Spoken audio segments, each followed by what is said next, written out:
Bonjour les humains, 11 juin 2025, dans la playlist Jésus l'enquête, épisode numéro 51. Si vous êtes nouveau sur la chaîne, bienvenue. Ne vous fiez surtout pas à une seule vidéo, allez voir mes playlists, je traite de tout un tas de sujets très différents. Pour avoir des informations concernant Jean Stone, l'auteur de cet ouvrage, allez voir l'épisode numéro 30, c'est important. Quiconque lui connaît un mérite à décharge, qu'il vienne le faire savoir. Ils ne lui trouvèrent pas de mérite à décharge, et le pendirent la veille de Pâques, c'est-à-dire dans l'après-midi qui précède le repas de Pâques. Ça se trouve à la page 267. Donc là, on parle de la condamnation à mort du Christ. En dehors d'une confirmation vraiment indépendante des évangiles de l'existence de Jésus, puisque faite par ses ennemis, ce témoignage confirme parfaitement l'analyse que fait Jacqueline Génobismuth de l'évangile de Jean et des différentes étapes qui aboutissent à la condamnation de Jésus. Les enquêtes faites par le Sanhédrin à la recherche de témoins à décharge de Jésus sont même citées. Par exemple, en Jean chapitre 9, verset 19, on nous rapporte que le Sanhédrin enquête pour savoir si l'aveugle de naissance guéri par Jésus en était vraiment un, en faisant même témoigner ses parents. Ceux-ci sont obligés de révéler que leur fils était bien aveugle de naissance, mais ils sont extrêmement prudents. En effet, le traité du Sanhédrin 4.5 affirme qu'il faut faire pression sur les témoins, en leur expliquant que s'ils témoignent en faveur de quelqu'un qui est finalement condamné, le témoignage pourrait être considéré comme un faux témoignage et les mettre dans une situation très grave. Évidemment, avec de telles prémices, on ne trouvera pas beaucoup de témoins à décharge. Ça, c'est page 272 ou 72.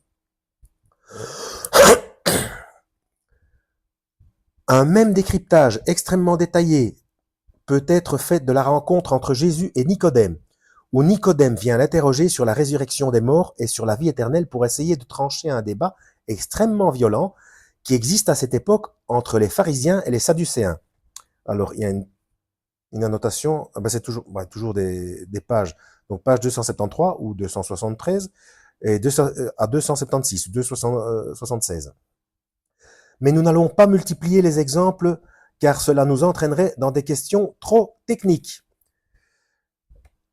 Alors la notation ici c'est le père Jacques Bernard, exégète et professeur d'hébreu, a fait également une très belle analyse du prologue de l'évangile de Jean en montrant que ce texte, loin d'être un texte écrit dans un milieu grec, contient de nombreuses références à des débats existants à Jérusalem à l'époque de Jean-Baptiste et de Jésus.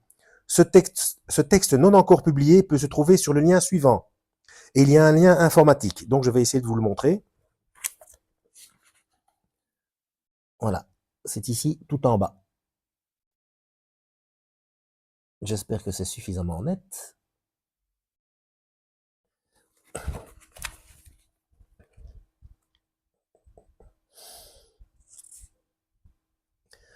Ce qui est très important de noter, c'est que l'auteur de l'évangile de Jean est au courant des moindres faits et gestes du Sanhédrin, même quand celui-ci se réunit à huis clos en l'absence de Jésus, qu'il sait ce que Nicodème y a dit et ce qu'on lui a répondu, etc. Il a donc incontestablement des informateurs directs, à moins qu'il n'ait été lui-même présent. Sous-chapitre suivant, qui écrit dans un grec trahissant ses origines juives. Les exégètes modernes affirment que l'évangile de Jean a été écrit par un auteur de culture grecque et qu'il est influencé par la pensée grecque. Il est écrit en koiné ou koiné, donc c'est K-O-I-N-E accent grave. Une forme de grec commun qui à l'époque est un peu l'équivalent du broken English, donc du broken English d'aujourd'hui pour la communication entre les peuples. Martin Engel et Klaus Beyer nous montrent que ce grec a une consonance hébraïque. L'évangile utilise des termes et des noms de lieux en hébreu et ou en araméen, sans parfois les traduire, tels que Messia, Rabbi, Cédron, Bethesda, justement. Donc ça c'est dans Martin Engel, de Johannine Question, page 110, et Claude Beyer, Semitische Syntax in Neuen Testament, Van den Hoek and Ruprecht, 1968, voire page 17 et 297 ou 297. Pour Engel, la conclusion déjà ancienne d'Adolf Schlatter est toujours valable. L'évangile de Jean a été écrit par un juif de Palestine dont l'araméen est la langue maternelle. Les connexions qui existent entre le grec de l'évangile de Jean et le langage palestinien démontrent de manière certaine qu'il provient de Palestine. Ça, c'est dans Adolf Schlatter. Die Sprache und Heimat des Wirten Evangelisten. BFCT 6, 1902, repris dans K.H. Rengstorff, Johannes und sein Evangelium, WDF 82, 1973 ou 73, page 28 à 199 ou 199, voire page 28 et 29. Engel souligne une autre piste. Il y a des liens syntaxiques, mais aussi théologiques entre l'évangile de Jean et les textes des manuscrits de la mer morte. Et aussi entre l'Apocalypse et le fameux rouleau de la guerre des fils de lumière contre les fils de ténèbres de Qumran, qui décrit un combat eschatologique. Or, l'influence des Esséniens sur Jean-Baptiste est évidente. J'en étais sûr. Beaucoup moins sur Jésus, contrairement à tout ce que l'on a écrit sur ce sujet. Et le disciple que Jésus aimait a été un disciple de Jean-Baptiste. Ça se trouve dans Martin Engel, ou Martin Engel, de The Johannine Question, page 111. Nous avons passé les 8 premiers chapitres de cet ouvrage à réfuter la thèse du canal historique. Non, le disciple bien-aimé ne peut pas être Jean, fils de Zébédée. Cela peut paraître normal de passer beaucoup de temps à réfuter quelque chose qui a été considéré comme vrai pendant presque 1800 ans, mais cela peut sembler étrange de ne consacrer qu'un seul chapitre à la réfutation de la thèse moderniste, qui est pourtant la thèse officielle de bien des spécialistes et universitaires du domaine, et qui se présente comme une thèse issue de l'étude rationnelle et basée sur la raison. Eh bien, si nous n'y avons consacré qu'un seul chapitre, c'est parce que nous pensons qu'elle est parfaitement irrationnelle. En effet, postuler qu'un groupe de personnes, des Grecs, ou en tout cas des non-juifs, ont rédigé cet évangile à partir de brèves notes prises par un quelconque disciple de Jésus, c'est carrément un effet Benoît XVI. Allez voir les vidéos précédentes pour comprendre ce que c'est l'effet Benoît XVI. Nous avons vu que l'auteur de cet évangile rapporte jusqu'aux fautes de grec commises par Pilate dans son dialogue avec les membres du Sanhédrin, ce qui veut dire qu'il a probablement été un témoin direct de la scène, comme il a été un témoin direct de la comparution de Jésus devant le grand prêtre Anne, comme il a probablement assisté également aux 2 rencontres entre les envoyés du temple et Jean-Baptiste qu'il décrit au début de son évangile. Par ailleurs, nous venons de montrer que, même s'il s'est peut-être servi d'un scribe, que ce soit Papias ou un autre, dans l'autre vidéo, tiens, je viens de parler de... Comment il s'appelle encore? Pro quelque chose? Bref. Il a pris soin de retravailler le texte de telle façon... Procrène? Bref. De telle façon que la signature, entre guillemets, hébraïsante apparaisse encore à travers le grec de celui-ci. Nous avons vu qu'il avait une connaissance intime de Jérusalem, de la liturgie juive et des procédures juridiques employées à l'époque de Jésus par le Sanhédrin, etc. Il faut que je regarde. C'est dans la vidéo que je viens de faire sur après Jésus, l'invention du christianisme. Comment il s'appelait celui-là? C'est sur la fresque. Procore, voilà.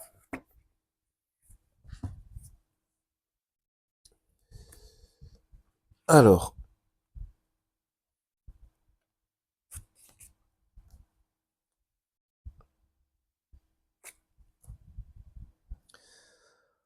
Donc, nous avons vu qu'il avait une connaissance intime de Jérusalem, de la liturgie juive et des procédures juridiques employées à l'époque de Jésus par le Sanhédrin, etc. Bref, la question qui se pose est, comment la thèse moderniste, qui, encore une fois, a été bâtie au nom de la raison et d'une analyse moderne et rationnelle de textes en théorie dépourvus de passion, d'a priori et d'influence d'une certaine mythologie religieuse qui aurait obscurci l'analyse de ces textes pendant des siècles et des siècles, comment cette thèse donc peut-elle se révéler en fait aussi absurde? La réponse est très simple.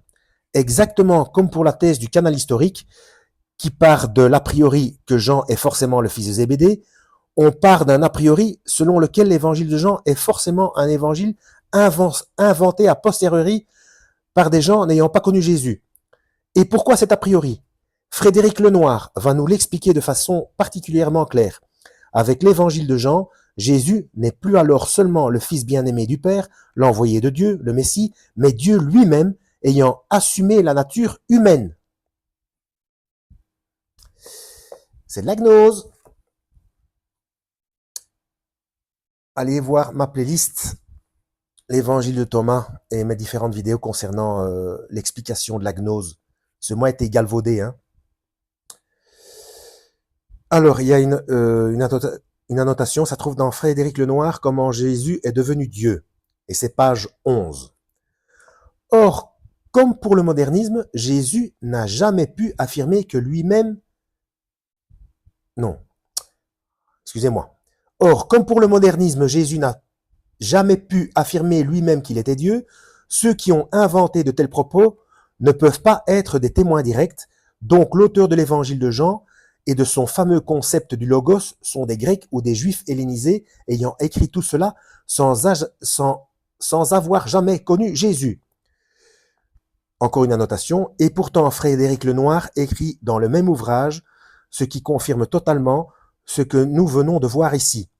À titre personnel, je crois que cet évangile émane bien d'un témoin oculaire de la vie de Jésus, tant il est empli de détails précis qui peuvent difficilement avoir été inventés de toutes pièces. Il est paradoxalement à la fois l'évangile le plus spéculatif, le plus profond, et celui qui donne le plus à sentir la présence physique de Jésus, ses regards, ses larmes, sa faim, sa joie, sa fatigue.